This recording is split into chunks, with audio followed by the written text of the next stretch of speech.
Vous voyez bien que non seulement c'est intriguant, parce que quand la Bible dit que ce sont les mêmes textes qui ont été retravaillés et transgressés, moi ce que j'essaye de vous expliquer au-delà de tout ça, c'est qu'au départ, ce qu'on appelle les saints chrétiens, c'était des divinités africaines noires, charbon, vélo, solex.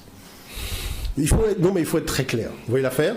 Et c'est parce que les Occidentaux sont des locodermes et les Sémites sont des Sémites qu'ils ont tout simplement refait les représentations, je dirais, un peu à leur image, en blanchissant, donc toute la Vierge Marie, tout ça, c'est des personnages qui ont été blanchis. Mais la version blanche n'existe pas en réalité. Parce que vous êtes obligé de vous référer à l'original. Et eux-mêmes le précisent. Mais là où c'est fort, c'est que ce que dit la déesse noire est exactement ce que dit la déesse blanche. C'est-à-dire les propos sont les mêmes. Et comme on le sait à partir des textes. Et c'est pour ça que la Bible même dit que la comparaison des récits ne manque pas d'intérêt. Mais elle ne va pas jusqu'à vous donner les récits. Il faut aller les chercher. Maintenant, quand on rentre dans l'analyse technique, parce que il faut bien comprendre une chose.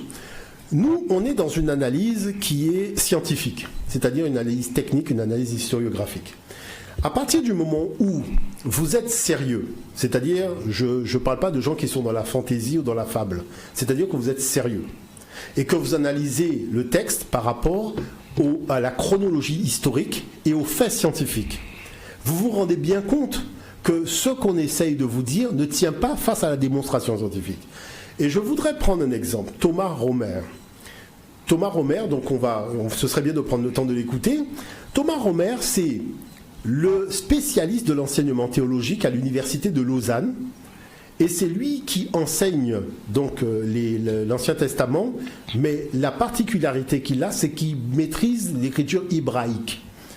Donc son enseignement, son explication, sa démonstration, il la base à partir des textes hébraïques. C'est même pas à travers les traductions, déjà au niveau des textes hébraïques. Et quand il analyse ça, parce qu'il est au Collège de France, vous voyez, et c'est lui qui est responsable de l'enseignement théologique et de l'explication maintenant historiographique des choses, vous allez voir que ce qu'il dit est détonnant pour celui qui ne connaît pas. Mais celui qui connaît la problématique historiographique, on se dit, tiens, là voilà quelqu'un qui fait quand même un petit effort de vérité. Donc prenons le temps de l'écouter, parce que c'est intéressant de voir ce qu'il dit.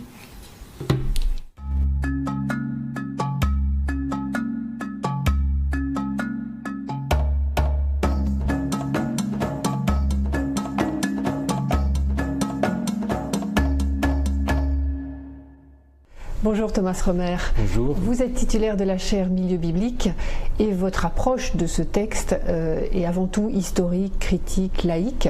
Vous montrez bien à quel point ce texte n'est pas écrit par un seul auteur et d'ailleurs n'est pas un seul texte. Il n'y a pas forcément une unité. Il n'y a pas d'unité, c'est vrai. D'où est-ce que ça vient? Est-ce qu'on sait aujourd'hui qui a écrit la Bible et à quelle époque précisément? Alors qui, si on pouvait mettre des noms, ce sera bien. On a le nom d'aucun auteur parce que justement, ça c'est intéressant, les textes ne sont pas signés.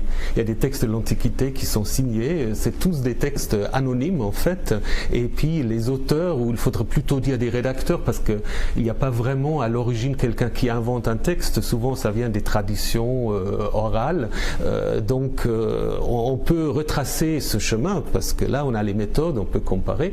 Par contre, les noms des auteurs, nous ne les savons pas. Votre approche d'historien vous oblige en fait à resituer aussi le contexte et l'époque à laquelle ces textes ont été écrits. Ça, c'est important? C'est très important, c'est très important. Il ne faut pas avoir cette idée que la Bible est tombée du ciel, elle n'a pas été dictée d'un seul coup à Moïse ou à je ne sais pas qui.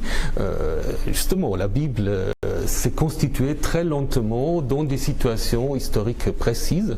On peut dire que ça commence grosso modo au 8e siècle avant l'ère chrétienne.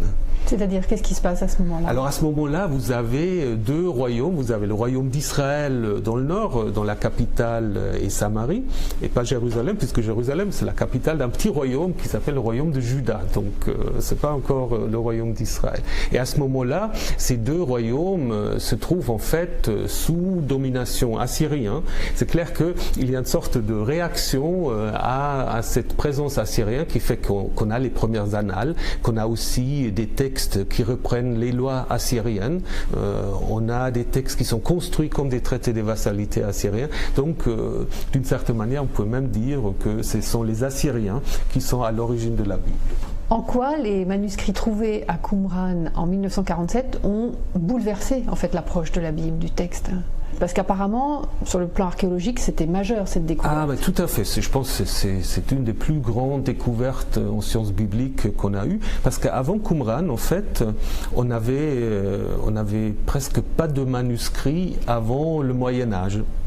Donc on n'avait aucune idée de la stabilité de la transmission du texte. Donc à la limite, on pouvait être très radical en disant on n'en sait rien, les textes bibliques, ils ont été inventés à partir de rien, au 1er, 2e siècle, on n'en sait rien.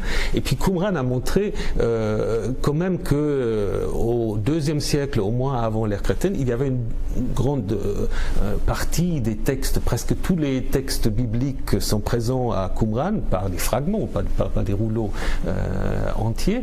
Et en même temps, on a vu quand même, en regardant les textes de Qumran avec les grands manuscrits que nous avons ensuite du Moyen-Âge, qu'il y a quand même une certaine fidélité dans la transmission. Il y a des différences, mais en même temps, sur les grands, les narrations, les textes juridiques, ils sont quand même très, très semblables à ce qu'on a après dans les manuscrits. Donc on a...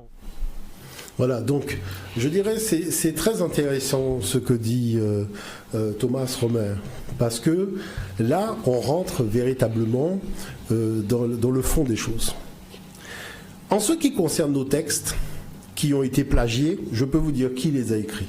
Kagemni, Taotep, Méricaré, Akhenaton, Ankhéchon, nous connaissons très bien, et je tiens à dire que les théologiens savent très bien qui est écrit.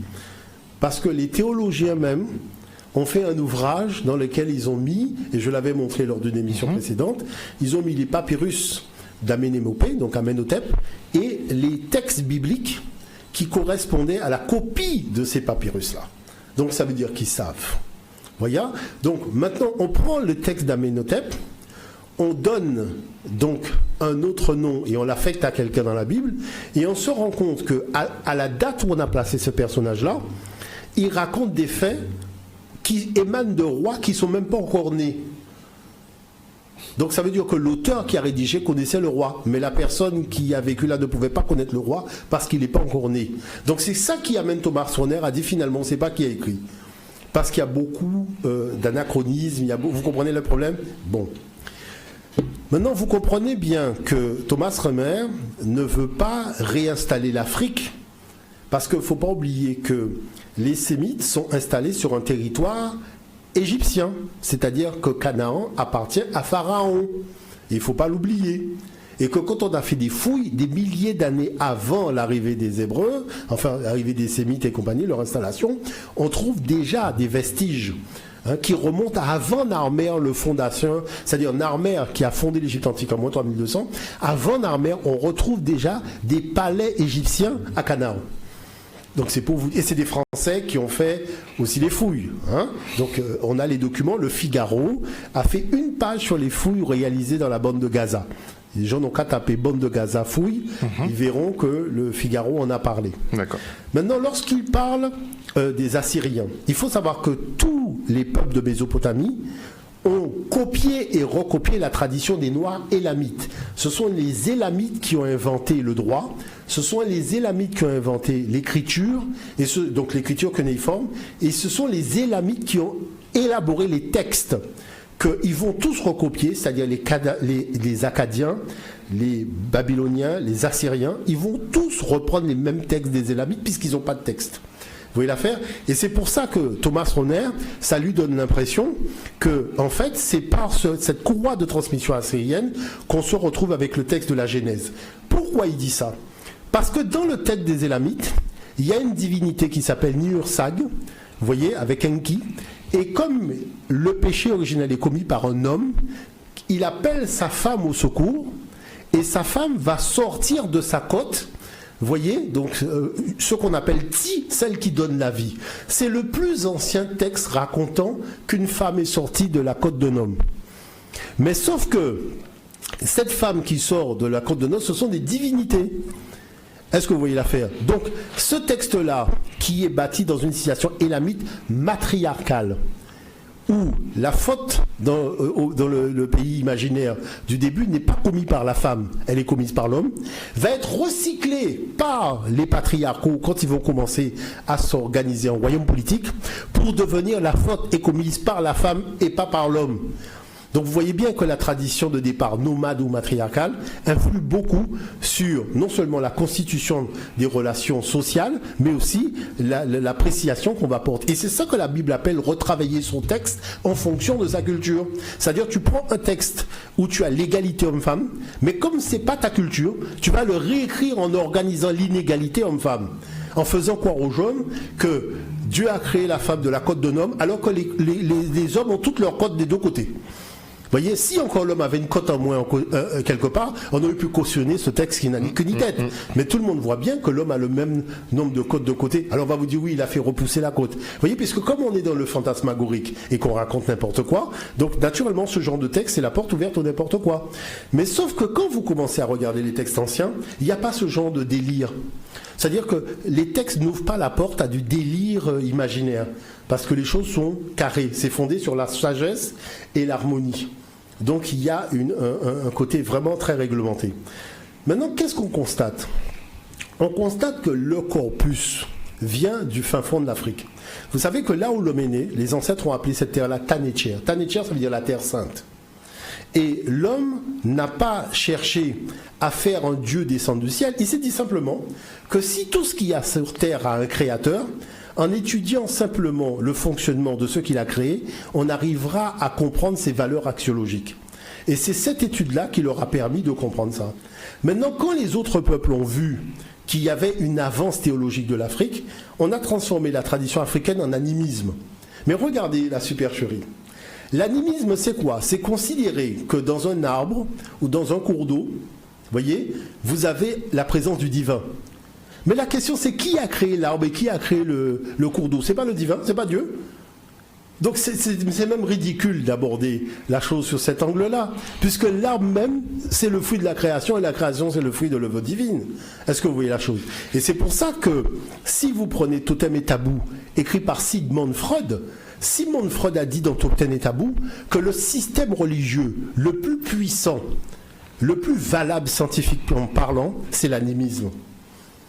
Lui-même l'a dit, et il a fait tout un discours sur l'animisme pour expliquer que c'est véritablement le système religieux le plus puissant.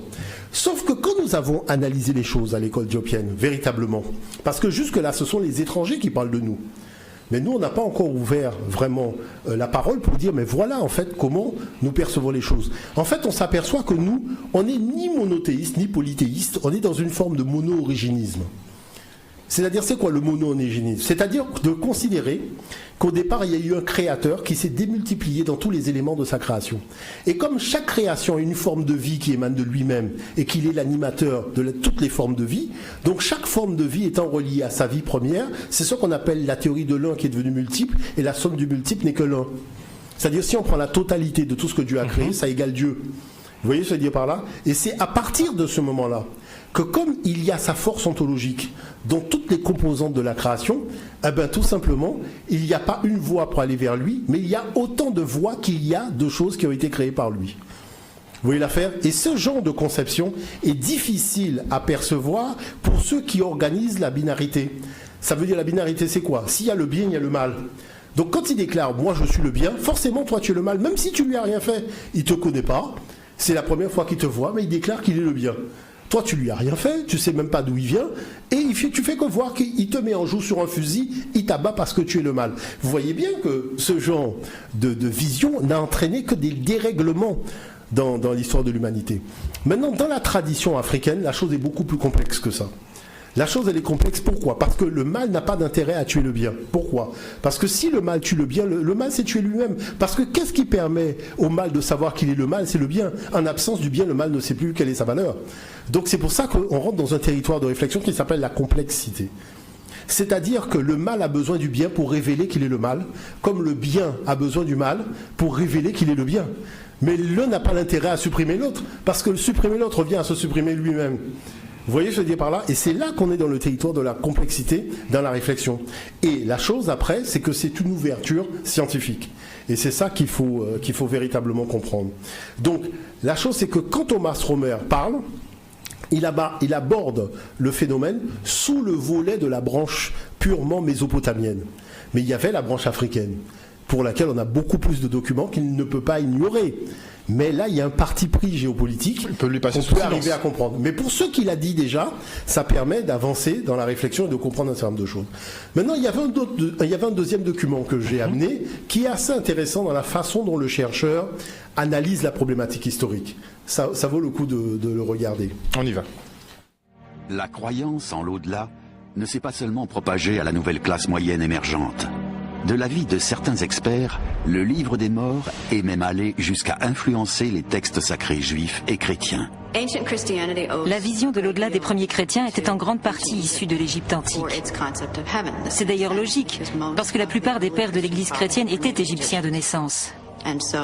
Au moment de rédiger des écrits sur la nature et la substance de l'au-delà, ils se sont référés à des concepts égyptiens, parce que la Bible laissait bien des points sans réponse. L'idée de pouvoir passer sa vie après la mort avec des êtres chers dans un bel endroit est commune au christianisme et aux croyances égyptiennes. L'iconographie chrétienne elle-même ne serait pas sans rapport avec l'ancienne Égypte. Quand on étudie l'histoire du Nouveau Testament, il apparaît clairement que la religion de Jésus entrait surtout en concurrence avec le culte d'Isis et d'Osiris et de leur fils Horus.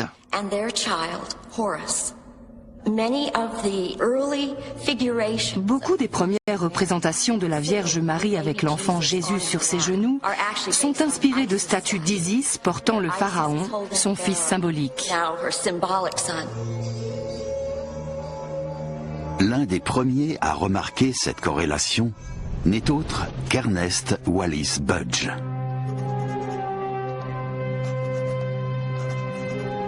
Le fait est que les Égyptiens croyaient en un dieu, Osiris, qui vécut sur terre où il connut une mort horrible, puis ressuscita d'entre les morts. Il ne fait aucun doute que les idées et représentations religieuses de certaines sectes chrétiennes découlent directement des Égyptiens. Voilà, donc là, c'est intéressant, ce document-là. Pourquoi? Parce qu'on voit bien que c'est le moment où il y a eu chevauchement. C'est-à-dire qu'il y a l'ancienne tradition dans laquelle il y a déjà tout. C'est-à-dire tout ce qui va constituer la révélation est déjà établi. Donc le problème maintenant, c'est quoi? Si Jésus est celui qui amène la révélation, la vie éternelle, le royaume de Dieu, l'existence de Dieu, tout ça, et que si tout ça existe déjà par écrit, et que les textes sont les mêmes, comme le dit la Bible Tome, c'est-à-dire qu'on découvre que tous ces textes-là étaient déjà écrits, la question c'est, la révélation, c'est une fake news.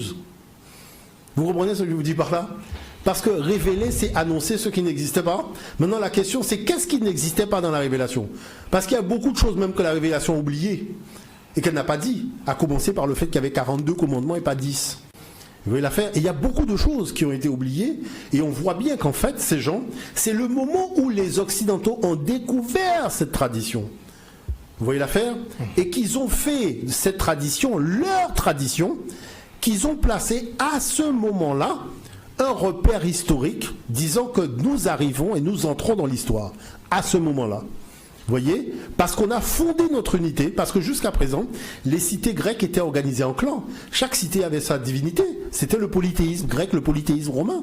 Mais là, ils ont fondé une unité sur la base d'une théologie qu'ils ont découvert en Afrique. Donc ils disent, là maintenant, on commence à se constituer véritablement en tant que force politique, c'est-à-dire que tous les peuples européens maintenant vont s'organiser autour d'un seul Dieu et nous allons l'imposer par les armes. Et c'est ce qu'a fait l'Empire romain, c'est-à-dire on a imposé ce tunique-là par les armes. Et après on a été l'imposer par les armes aux autres à l'époque de l'esclavage, la colonisation et autres. Et ça a été fait par les armes, il faut quand même être un petit peu sérieux. Vous voyez ce que je dis par là?